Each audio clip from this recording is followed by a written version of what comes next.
modify a base. This is a custom instrument from an individual builder. It's not from a big factory.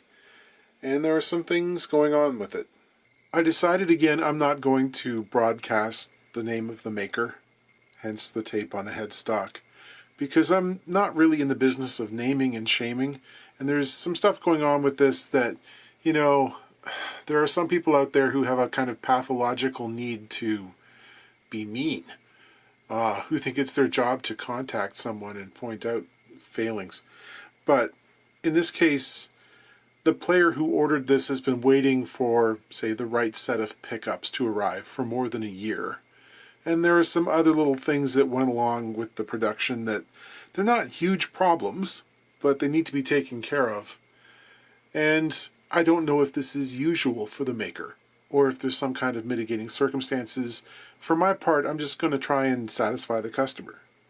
I'd say the main thing that he notices is just how wide the neck is in relation to the string spacing. There's a lot of wood on either side of the strings, and he wants the width reduced so it feels more like the basses that he enjoys playing. I took some measurements from one of those, and we'll see how close we can come. This bass has a bolt-on neck, which is a multi-piece laminate design. Pretty hunk of walnut for the body. Looks like we have a central core of Wenge, followed by a couple of purfling lines, some curly maple, and then mahogany on the outside. Got a hip shot detuner, big funky volute. The fretboard appears to be rosewood, and there are these dot markers which are concentric, black, white, and they seem to have been embedded in black epoxy. Pickups are, again, not the ones the customer ordered. They were kicking around and they went home with him, so he'd have something to play. On the end of the neck here, there is a bump left by one of the screws. I'm not sure if it'll show up all that well, but it's kind of pronounced, and you can see it in the right light and certainly feel it. And wants to know if we can do something about that. There's also a fairly pronounced circular scuff mark in the finish underneath the detuner, presumably from when it was installed.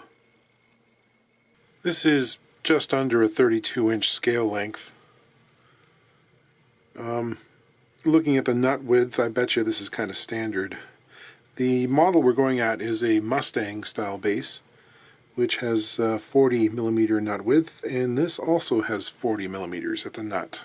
Where the difference really starts to get evident is up here at the 12th fret. On the Mustang bass, you'd be looking at 52 millimeters in width. In this case, we're about 57, so it's about 5 millimeters wider. String spacing at the saddle at the Mustang bridge is around 52 and a half millimeters. And this is not far off. It's about 53 in this case.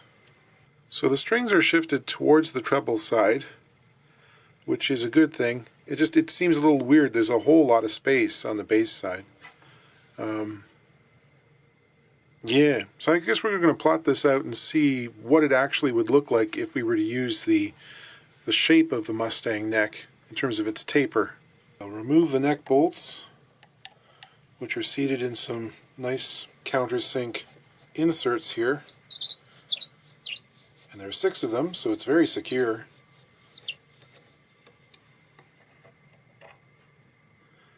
That one has been cut off. I think I should probably keep these in the order they came out, don't you? So what probably happened was that's the first one that was installed, in which the builder discovered to his horror that, hey, wait a second, this body is 1/32 of an inch too narrow to accept the screws. I better cut these down.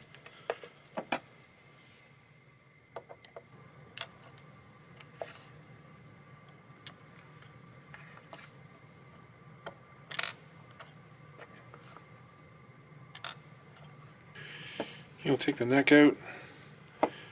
It's not the tightest fit, but that's okay. That lets you skew it a little bit to make up for inaccuracies. And no shim. Fine.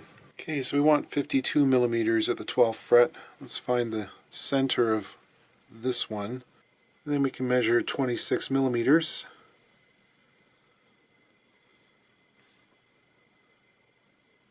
I've been thinking about this because there are issues.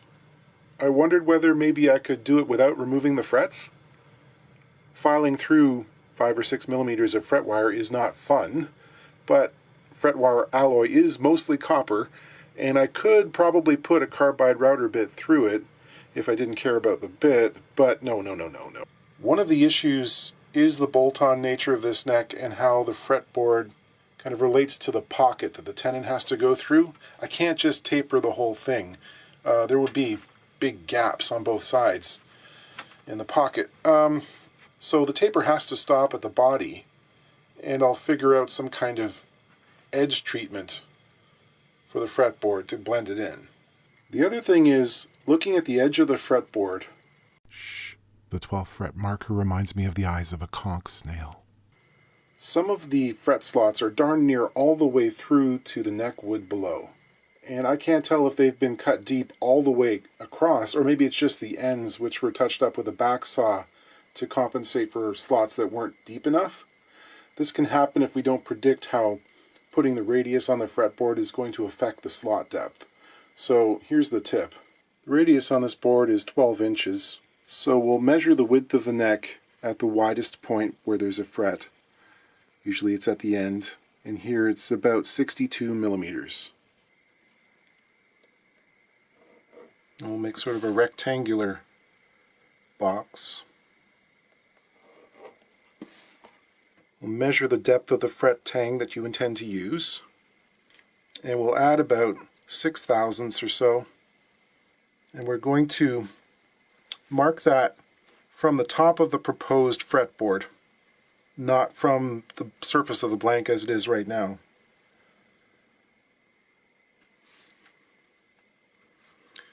Mark that on there.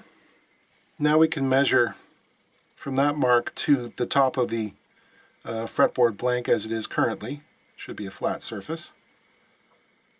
And that's the dimension we're going to cut, which is usually surprisingly deep. In this case, about 157 thousandths. So doing it this way gives you the stiffest possible neck, which is usually a good thing. There's enough room in there for glue if you use it, and any sort of inaccuracies generated by sanding.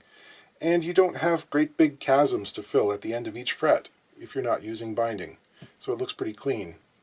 If you are using binding, it's also very important because there's nothing worse than trying to fret a guitar after you've got the binding on and discover that the fret slots aren't deep enough. Because you got to go back and individually, either route and or saw or somehow manage to make them deeper, and that's a lot of time, and it's a buzzkill, man. The old frets were put in with a little bit of cyanoacrylate, super glue, which is pretty standard these days. Doesn't complicate matters when it comes to removing them. No problem. These have also had their tangs cut back a little bit, which is a move I respect. I'll mark a line for the proposed new taper. I try and adjust the neck as straight as I possibly can. I'll stick some painter's tape down along that line because I'm going to be adhering the router guide directly to the neck. This is a stick of pear wood that I've planed straight, and it will be the guide for my router bearing. I've also planed an angle on it on the underside that compensates for the radius of the fretboard. If I didn't do that, then the router base would be sitting at an exaggerated angle towards the outside of the neck and removing too much wood. I mean, it wouldn't be sort of square to or perpendicular to the top of the neck proper. It would be tilted inwards too much. So I'm sticking this together with tape and super glue in between, obviously. Got a mark at the 12th fret I'm shooting towards, and I'm keeping the nut width basically the same. Marked a line on the neck where it meets the body, and this is going to be a stop block to prevent the router from cutting past that point.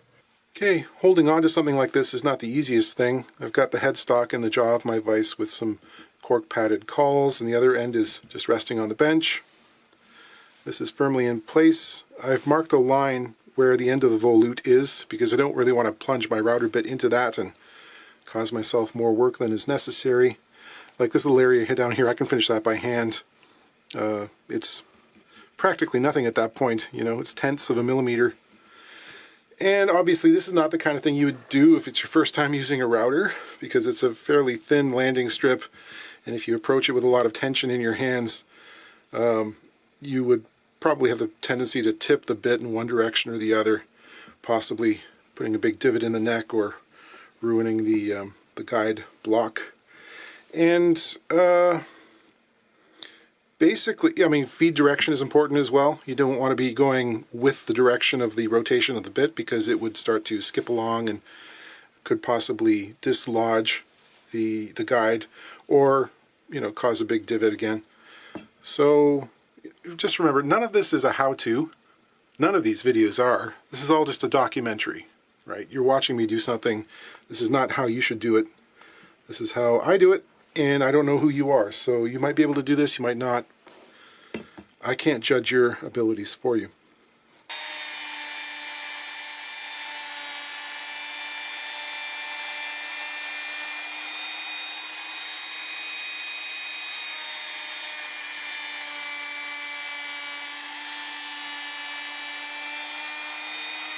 You can see some variance in the neck carve and the way it meets the edge of the fretboard.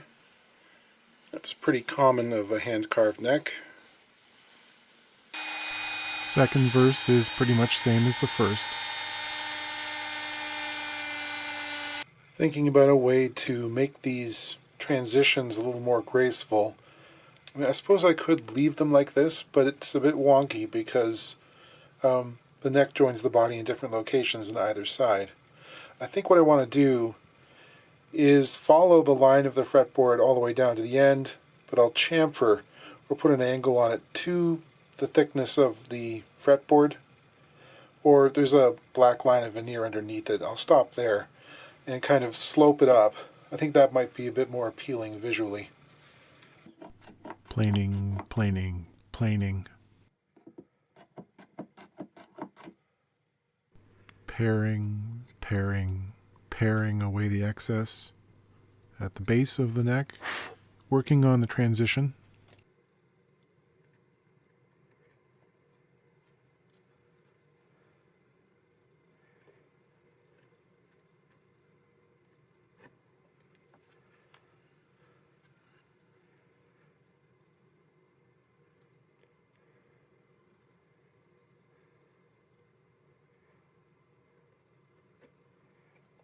I was really hoping the tapering cut would be deeper than this mishap that happened at the 12th fret inlay, but it wasn't, unfortunately. So I'll pick out some of the dark epoxy that was used to fill the initial drill hole, which was too low.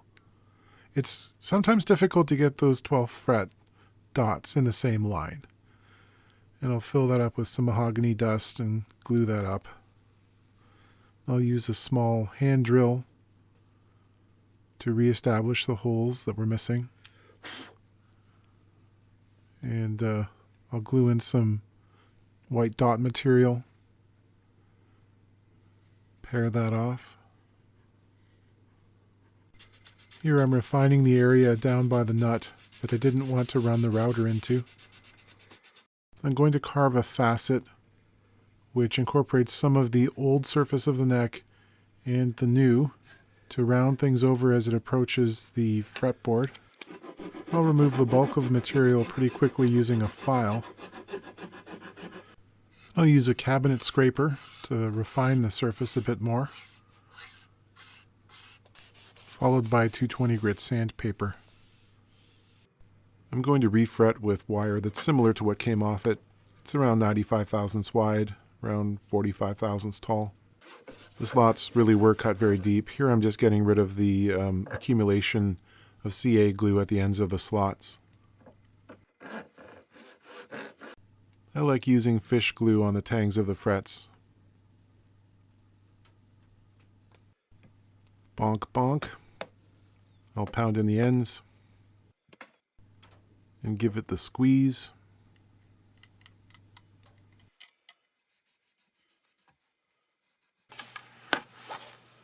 Snippity snip. Barb a trick.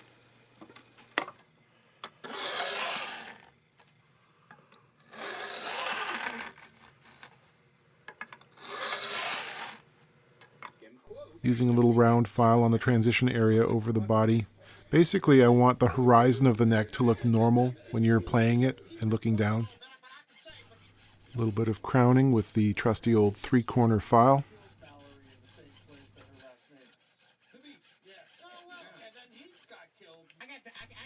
Polishing, polishing, polishing. I'll fill the ends of the fret slots with some super glue and then sand it in using the fretboard's own sanding dust. Here I'm knocking the corners off. The neck was finished with an oil-based finish, so I'm using Danish oil. It'll take several coats to build up a nice sheen. Just apply some and then wipe as much off as will come off, basically. Don't want to leave a whole lot on the surface, which could get sticky. I'll get some 800 grit sandpaper, and for the first couple of coats I'll wet sand using the oil as a lubricant, and it will pack into the pores of the mahogany and make a smoother surface. I forcefully clamped a hardwood block over the hump that was in the neck extension overnight, and it went away. The machine head nuts and washers have been sunk below the surface of the headstock. A thicker than usual headstock might be advantageous in some cases, but I have to be honest, I don't see a reason for this other than maybe it's accounting for an error. These nuts do loosen with seasonal changes, and there's something that needs addressing frequently by techs or owners. And if you make it so that an extended socket is necessary to adjust them, you're going to have people cursing you and your children and their children for at least 7 generations. The other thing I noticed at the beginning was the amount of string that was wound on every post, and I think that was necessary because there's very little break angle on this head. The thickness of the head veneer raised the takeoff point up so high that it's practically straight across the nut.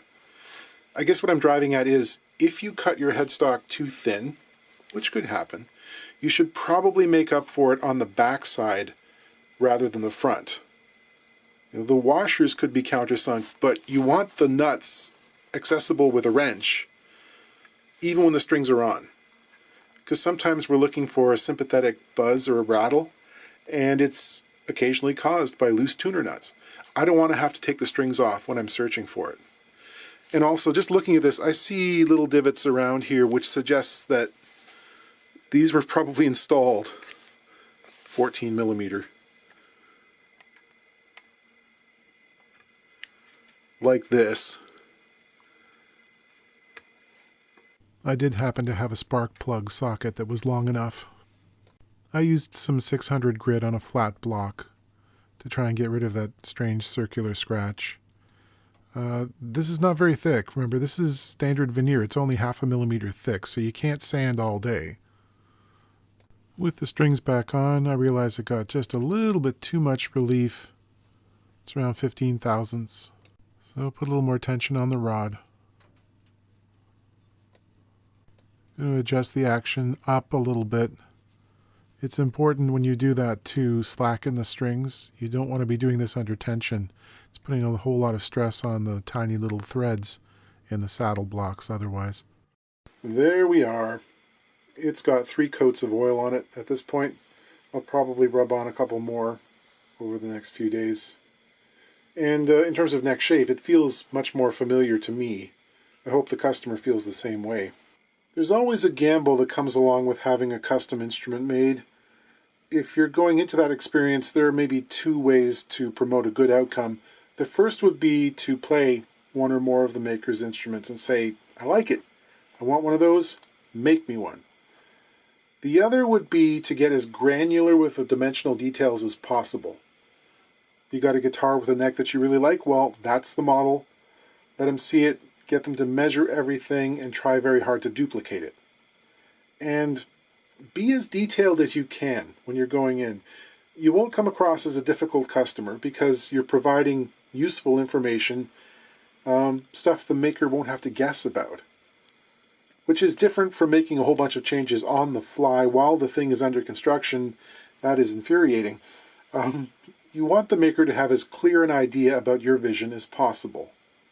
Or alternately, you can trust them to just make an instrument that you'll enjoy and be open and very flexible and realize that it might take some adjustment and getting used to. The thing is, some of us have really important requirements we need to feel comfortable when playing. We just don't know it because we've never played anything that strays that far away from factory norms. In this case, too much fretboard outside the strings? Who knew? It'd mess you right up. And that dimensional range, by the way, is very narrow on the vast majority of guitars and basses. It's between 3/32 of an inch and about an eighth. 2.4 millimeters to 3.2. Anything greater than that could start feeling kind of weird to a lot of people. As a maker, on the other hand, you have to anticipate that a player who is ready to get a custom thing made, they've probably got thousands of hours of playing time behind them using standardized equipment that they've become used to.